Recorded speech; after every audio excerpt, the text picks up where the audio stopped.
someone that I've not really had a one-on-one with, but someone I really hold in high respect. He does is Instagram, coaching people how to speak and be effective in speaking. I'm a talker. My teacher's comment when I was secondary school was I was a chatterbox. And in primary school, no, I was a talkative. In secondary school, teachers comment, you know how they put comment? He said, I'm a chatterbox. I wish they helped me to develop my skill. But it took me almost 50 years to learn about Toastmasters and now to correct and be able to speak effectively. There is talking and there is speaking effectively. And that's what I'm about to do with you guys in the next 6 months. So permit me to bring on board Toastmaster John, a public speaking and mindset coach. Is married with 2 children. He has been a member of Toastmasters since 2012 and a past club growth director for Division F, past area director, area 18, and past president, Seaside Toastmasters. For fun, he loves to play volleyball. You have to teach me. He's very tall. He's one of the people that I know is very tall in Toastmasters. He dances and reads. I can't wait to see you dance at the Division F gathering that we're having soon. The virtual floor is yours, Toastmaster John. Please take it away. I'm going to mute everyone. I'll make you a co-host as well, so that that way you don't have interruption when you're sitting. Okay? So permit me to pick you first. So everyone is muted now. Toastmaster John, the floor is yours. Unmute yourself. Thank you so much, Madam Toastmaster of the Day. Good afternoon, everyone. Please type in the chat box. How many of us still play sports? Let me see your response in the chat box. How many of us still play sports? As of today, not in our dreams, you actually play sports physically right now. Type in the chat box. Oh, great. Toastmaster Diola, yes. Toastmaster Pamela, yes. I love it. I love it. A number of us are still playing sports. That's great. How many of us are familiar with the specific sports that I love, volleyball? How many of us are familiar with volleyball? Yes, Toastmaster Zainab, running, I'll take that. Running, I'll accept that. Oh, great. Toastmaster Chidi, yes. Okay, Toastmaster Jubril, not so familiar. Great. Toastmaster Adesoya, yes. Adesoye, familiar, thank you. Fantastic. I belong to a volleyball club here in Lagos. I'm actually the captain of the male team. As of Saturday, we had an in-house competition, 3-on-3. I've been playing volleyball for 29 years. But about a month before that competition, I decided it was time to change my service. I didn't like the way it was. It needed to be improved. One of our coaches taught me a completely new way to serve. Let me ask you, if you've been doing something for 29 years, is it going to be easy or hard? In the chat box, please. Is it going to be easy or hard to change something you've been doing for 29 years? Hard, pretty hard to change, yes. And this was my mindset. It's going to be difficult. It's going to take me time. However, a week to our 3-on-3 competition, I was thinking, I cannot go and play and be a detriment to my team. How can I learn this new way of serving fast? So I thought, you know what? I have a volleyball. I have space in my home. I can practice the toss. One of the difficult things in serving is when you throw the ball, you have to think about where you're throwing the ball. You have to think about where you're hitting the ball. Thinking about too many things is distracting. If I can master just tossing the ball, it will make it easier. Note, I had about a week to the competition. Let me ask you, how many times at home do you think I'll be tossing the ball to master it within a week after 29 years of doing it a certain way? Please type. How many times should I throw the ball in a day? I'm a patient man. I'll wait for responses. 30 times, yeah. Toastmaster Pamela, thank you. That's why we're friends. Toastmaster Deyinka, 100 times, 20 times. Toastmaster Titi Ayomi, as many times as you can. At least 40 times. Thank you. Initially, when I thought about it, I thought 50 times, 100 times. Can I create time to do that? In my house, in the living room, we have 2 overhead fans. What I did, I turned on one, I went underneath because I wanted to master a certain height. And I started tossing the ball under that fan. The first day, I tossed that ball 1,000 times. For the sake of those of you in the back, 1,000 times the first day. The ball hit the fan once, only once out of 1,000 times. The second day, I threw that ball 3,000 times. The day after that, 2,000 times. After that, I think 2,000 times. And the ball never hit the fan, by the way. Even this morning, before I exercised, I threw the ball 250. I'm going to do 750 this evening. Why did I do that? Because by the time of the competition, I didn't even have to think about the toss. It had been mastered. And I did not miss a single serve in that competition. It shocked me. I didn't realize you could actually improve that fast. And really, my old mindset would have been 50, 20, 40 times to toss the ball. But going for 1,000, 3,000, 2,000, completely different results.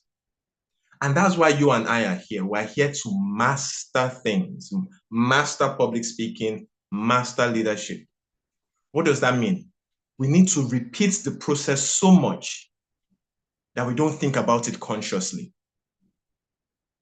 If you're not like Toastmaster Mercy, where you can give 1,000 speeches in a day, role playing is a huge benefit to you. Think about it. A lot of process goes into preparing a speech, a lot. You have to think about it. You have to write it down for those who write, or think about the flow for those who just think about the flow, and practice. Meaning we can't give too many speeches in a week, depending on who you are. However, we can play roles quite often. For the sake of clarity, how many of us here came to improve our public speaking? Type in the chat box, let me see. How many of us here came to improve our public speaking? I joined Toastmasters in November 2012. Thank you, DTM Kayode.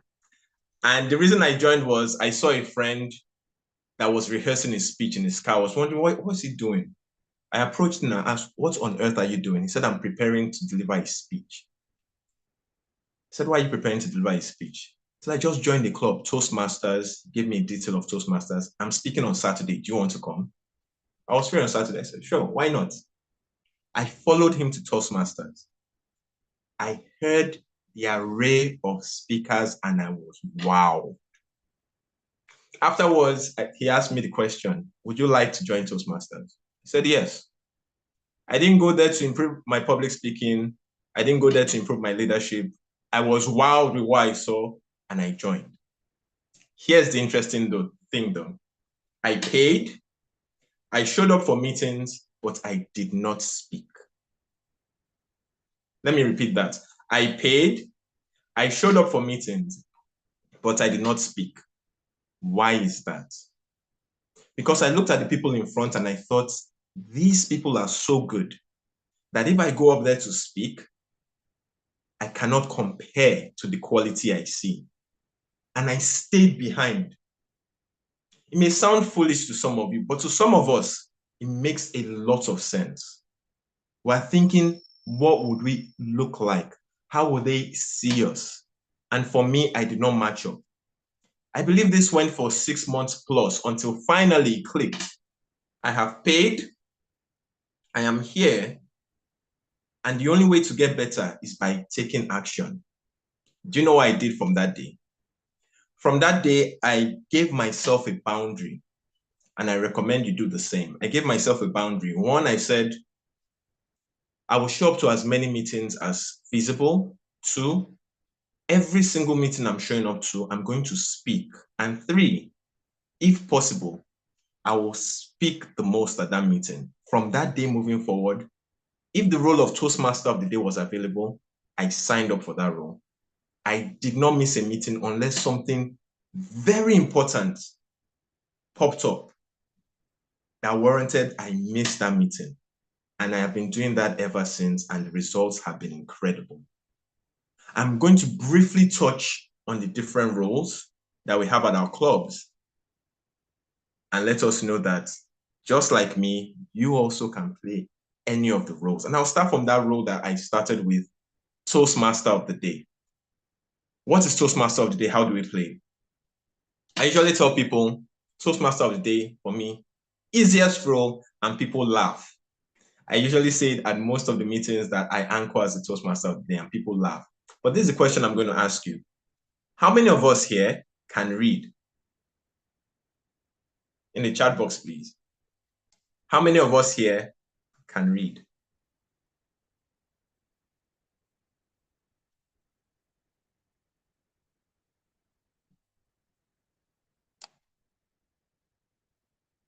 Thank you.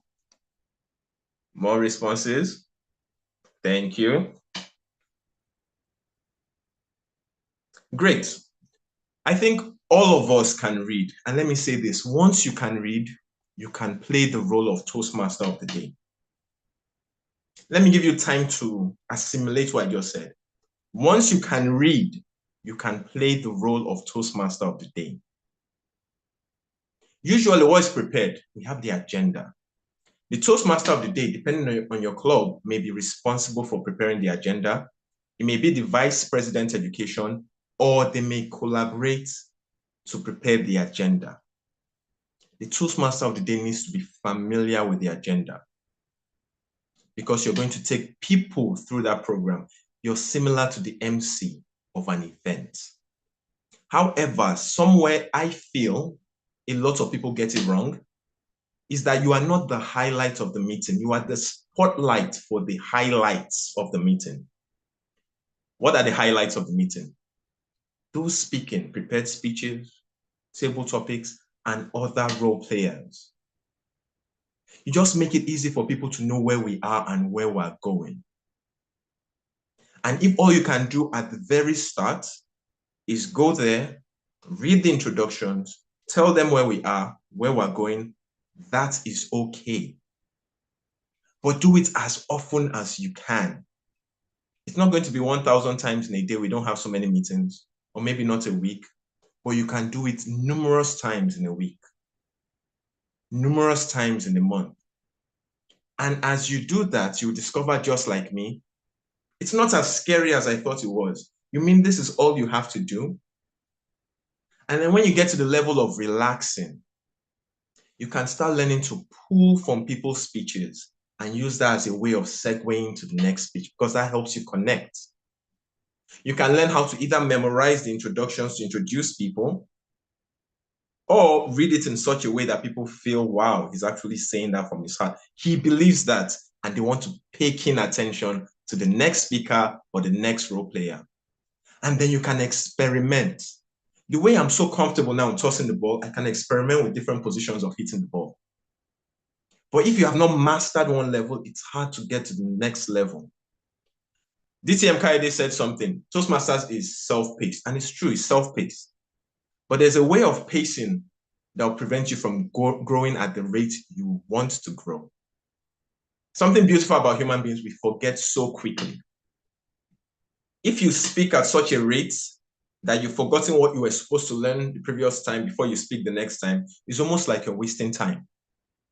You have to speak at such a rate that your learning and your growth compounds.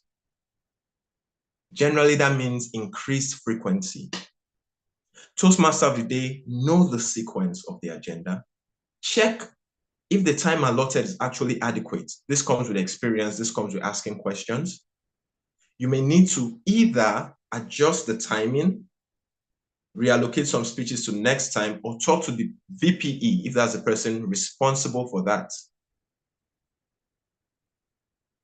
And by the time you're done, you need to ensure that you properly appreciate your team, because you're a leader. Leadership skills, one of the things we build.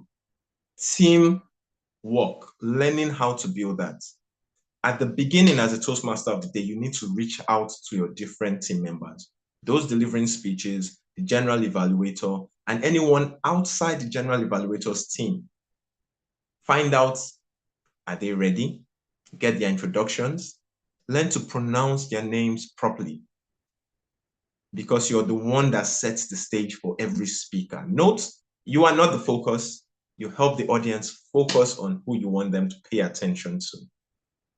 Those little things you do at the beginning, very important. And afterwards, appreciate everyone that played a role. Leaders need to learn to appreciate people. They are sacrificing their time, they are showing up, they are giving their best, and ensuring we have a fantastic meeting, a meeting that has the quality we desire, that propels others to grow. Appreciate them, and they want to do much more later. If you've not played the Toastmaster of the Day, which I assume most of us have not, please sign up. Sign up as soon as possible. The general evaluator as well. Please note, I'm just summarizing this very quick for most of them. General evaluator leads a team, the team of all evaluators. What will the general evaluator be responsible for? First, contact the evaluators to find out, are they prepared before the evaluation, before the meeting? Have they reached out to those they are going to evaluate? If they are the hour counter, timer, people on your own specific evaluation team, find out if they need anything to get ready for playing their role. And then during the course of the meeting, ensure you properly introduce them at the beginning before they play their roles. And at the end, just before they give the general report they're going to deliver. And then you give your overall general evaluation report. To play that role, you need to know what a good meeting looks like. And if you don't have much experience, ask questions. And over time, you get to build on your knowledge of what a good meeting looks like. Give positive feedback on things you like, give recommendations on things to improve, and finally, once again, give positive feedback on some things you liked. Once you do that, you're done. But because you're leading a team, also appreciate your team members after the meeting is done, so they believe that they can improve and they want to do more. Moving on to another role, timer. Our core values for respect, integrity, service, excellence. The timer embodies all this. I don't know if you've been to a meeting that was supposed to be 1 hour and lasted for 2 hours. Anyone in the chat box? Yes, have you been to a meeting like that? A meeting that was supposed to be maybe 1 hour and it went for 2 hours? Absolutely. I'm not sure if you felt respected. Did you think, oh, wow, what an excellent meeting. They prepared well. Do you think there was integrity in what they said? Do you think they actually served you? Absolutely not. The timer needs to prepare a speech. All role players, note, coming up to play a role, you are giving a speech. Prepare a speech that briefly tells people the importance of time and using it appropriately. Look at the agenda, know the speeches that will be delivered and the timing. So when you're going to display the cards, green, yellow, red, you actually use the time for the speeches for that day. And then you properly pay attention to the timing of everyone. Prepared speeches, once that's done, the timer gives feedback if anyone didn't keep to time, because most of our meetings, we vote. Same for table topics, same for evaluations. Timer should please give feedback. And if the timer does not, the Toastmaster of the day needs to request from the timer for that feedback. At the end of the meeting, the timer comes to give a speech, which also encapsulates the report. This is one role that tends to somehow be shoved to the side when it comes to giving speeches. No. Timer also gives speeches. Now let's move on to the grammarian. What does the grammarian do? As the name implies, the grammarian helps us improve our grammar. One way they also help us grow is to give us the word of the day. You pick a word that we need to learn, add it to our word bank, and become more proficient speakers. Come up with examples, synonyms, and you give those at the beginning of the meeting. You also capture areas of well-used grammars, areas of improper use of grammars, or phrases, quotes that stuck out to you. Grammarian, you're responsible for this. You give your speech explaining your role at the beginning. At the very end, you give your report. Note, grammarian especially, if it's a meeting where it's replete with either positive usage of grammar or negative usage of grammar, you may be tempted to go overboard, but like everyone else, pay attention to the time. If time is short, then go to the most pertinent points. You cannot say every single thing. This is important. If you think you're poor in grammar, let me ask. I'm not expecting there are many people here. I feel I'm not very good in grammar. How many of you are like me and you feel you may not be so good in grammar? Please, in the chat box. How many of you are like me?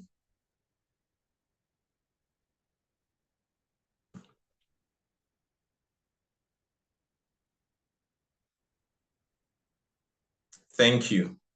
A number of us, by the time you hear Toastmaster Craig speak as general evaluator, you feel, oh, who am I? I cannot do this. If you feel that way, you are the exact person that should play that role. Guess what happens when you want to play the role? You go and do a bit of research, maybe read a bit more. You ask questions, you're more aware. You compile that next to each other, you accelerate your growth. We should stop leaving roles that are there to help us grow for those that are already so much better, which is what tends to happen. It does not make sense. You say, I'm bad. Let the good ones do it. But the good ones keep getting better and you're short 5, 10 years. How come you're worse? Because nobody stays the same, by the way. If you feel you're bad, play that role as grammarian. What about the accountant? What a lovely role to play, accountant. Personally, I believe if there's any skill that really focuses on listening, although all of them do, all those roles, if there's any role that focuses on listening, accountant does. Because you may miss certain words or sounds that pause fillers. What does the accountant do? The accountant pays attention to pause fillers. What are pause fillers? They are sounds such as ah. They could be words, so, like. They could be phrases, you know. People use them as crutch words to fill in the pause rather than just let it be silent. The accountant pays attention to that. But you just don't listen for all those sounds because you know most people use them as pause fillers. You have to pay attention to the usage in that context. Because certain times, so is used appropriately and is used appropriately. You know is used appropriately. Just don't tick the box. Listen. That was used right. You don't take note of it. That was used erroneously. There you go. Your listening skills will be sharpened. And if you're poor in your usage of pause fillers, I also recommend that you play this role. Initially, it's going to seem like something funny because people will be saying, why is our pause filler champion the person playing our counter? But over time, when they see how you improve, people will be stupefied. Wow. How did they go from that person to this person? Increase your awareness by playing the role of the accountant. And for all these roles, please have recommendations. Timer, get recommendation for how people can improve in their usage of time. Grammarian, get recommendations. The accountant, give them recommendations. And finally, for our meetings, I'll say the sergeant at arms. It's not usually considered a role, but that person speaks at every meeting. Let me just say this. In terms of improving, one person that enjoys the benefits when it comes to public speaking, out of the executives, the sergeant at arms. You speak at every single meeting. You don't have to sign up for a role. What a blessing. If I could go backwards, I'll sign up for sergeant at arms. Let me get better. Let me speak more. You get the opportunity to prepare a speech at the beginning, and you can play around with it. Note, you are the first person people get to hear speak at the meeting. You set the ambience. Guess what? People want to see you. They don't want you to pretend to be someone else because you're the most comfortable you will ever be when you're yourself. And the beautiful thing about public speaking is when you feel nervous, usually you make your audience feel nervous. But when you feel calm, collected, you're relaxed, somehow your audience feels calm, collected, relaxed. Prepare your speech. Know how to properly introduce the president. Introductions are pivotal.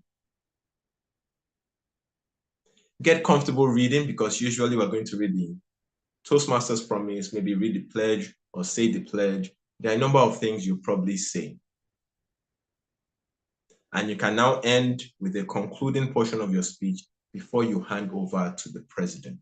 For the Sergeant at Arms, please, like all role players, show up early, but you need to show up early because you start the meeting on time.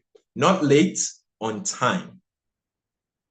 You also need to think about what to do if the president comes late or doesn't show up for whatever reason, and maybe you were not briefed in advance. Are you going to communicate with the Toastmaster of the day, the Vice President of Education? Who? You don't need to ask random Toastmasters. You need to know what to do. How are you going to segue seamlessly in case the person you want to pass on this portion of the meeting to is not there? As a Sergeant at Arms, please set the tone properly. For all role players, one thing I'll recommend: 1, desire to get better. 2, know that the more you play this role, the more you do get better. You're not just doing it to enhance the quality of the meeting, which it does, but it also improves the quality of the person you are. You do get better. And finally, reflect on what you've done. Get feedback to improve and take action on it very, very fast. In Division F, we actually do a training for role players every single Friday. We cover 2 role players, 9 p.m. to 9:30. If you're interested, the flyers will be sent to your club. You can join every Friday, depending on the roles you want to get details on. This was just touching the tip of the iceberg to give you an idea of how amazing it can be playing roles and improving. And if any of you have any trepidation, you are exactly the person that needs to sign up for roles today in advance for the next meeting. Don't run away from it. And the more you do it, I'm sure the more I will not recognize you every single time I'm privileged to visit this club. That's my time for today. Back to you, the Toastmaster of the day. Fantastic. Can I unmute everyone so that we can give him a round of applause? Let me unmute everyone. Please unmute your mic. Let's appreciate him. Thank you so much.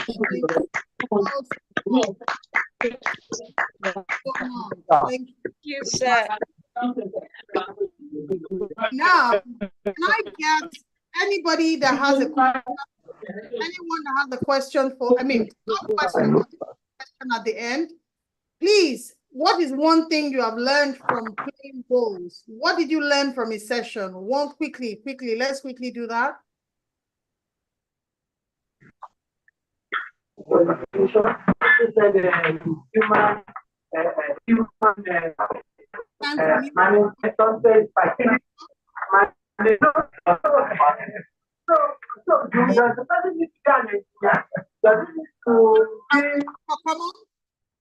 Okay, do it anyway. The session was super amazing.